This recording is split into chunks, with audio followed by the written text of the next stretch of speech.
এর মধ্যে থেকে সমস্ত ইনসানের মধ্যে থেকে আল্লাহ সুবহানাহু ওয়া তাআলা আমাদেরকে কি করেছেন? ঈমানওয়ালা করেছেন। ঈমানওয়ালা আমরা কলমা পড়নেওয়ালা, আমরা আল্লাহকে মাননেওয়ালা। এক্ষুনি যেমন আমাদের সম্মানীয় হযরত উস্তাদ বলছিলেন তোমাদের মাওলানা সাহেব যে ঈমানের দাম কি, ঈমানের গুরুত্ব কি।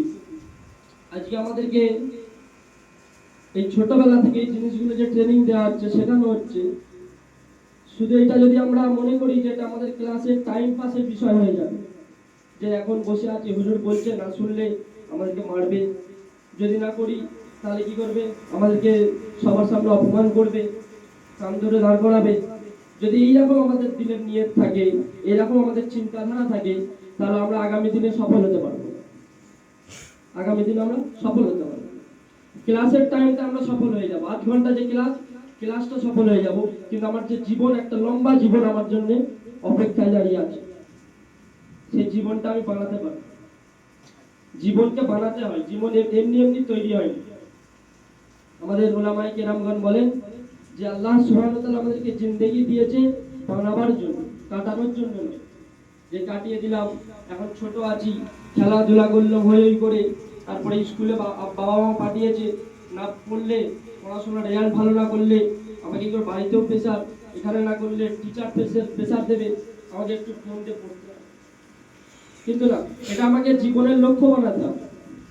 যে আমাকে এত একটা দামি, এত সুন্দর একটা প্রশিক্ষণ, এত সুন্দর পরিবেশে আমাকে আমার বাবা মা কষ্ট করে দিয়েছে, আমাকে কিছু একটা বানতে হবে, কিছু একটা তৈরি হতে হবে। যত বড় বড় আলেম, যত বড় বড় মুহাদ্দিস, যত বড় বড় মুবাল্লিগ, সবাই ছোটবেলা থেকে তারা তাদের জীবনে কি করেছেন? ডিসিপ্লিন এনেছে। যদি আমাদের মধ্যে ডিসিপ্লিন না থাকে, আমরা কি করব? মাধ্যমিকে ভালো রেজাল্ট পাবো, উচ্চ মাধ্যমিকে ভালো রেজাল্ট নাম্বার করব, কিন্তু আমার জীবন দামি হবে। হ্যাঁ, আমাদের ওলামায়ে কেরাম বলেন যে সুরাত কো আচ্ছা নেই বানাও, বলকে সিরাত কো আচ্ছা বানাও। সুরাত আমাকে দেখতে সুন্দর হবে, লম্বা চওড়া হবো, হ্যান্ডসাম হবো, এটা কোনো দেখা হবে না, এটা দেখা হবে না। তোমার জীবনে কি আছে? হযরত বেলাল রাদিয়াল্লাহু তাআলা আমরা সবাই জানি, গোলাম ছিল, হাবশী ছিল, একেবারে দেখতে কুৎসিত কালো, কিন্তু সিরাত বানিয়েছিল, জীবন বানিয়েছিল। তা আল্লাহ সুবহানাহু ওয়া তাআলা এই জীবন বানানোর জন্য মাকাম কোথায় দিয়েছে? মুয়াজ্জিন বানিয়ে দিয়েছে, মসজিদে নববী। তো এই জন্য আমাদের জিন্দেগি বানাতে হবে। জীবন বানাতে গেলে কি করতে হবে? সর্বপ্রথম আমাদেরকে মানতে হবে। সর্বপ্রথম আমাদের কি হতে? ইতিহাদ বলা হয়, মানতে হবে। যদি মানতে না পারি তাহলে কি করব?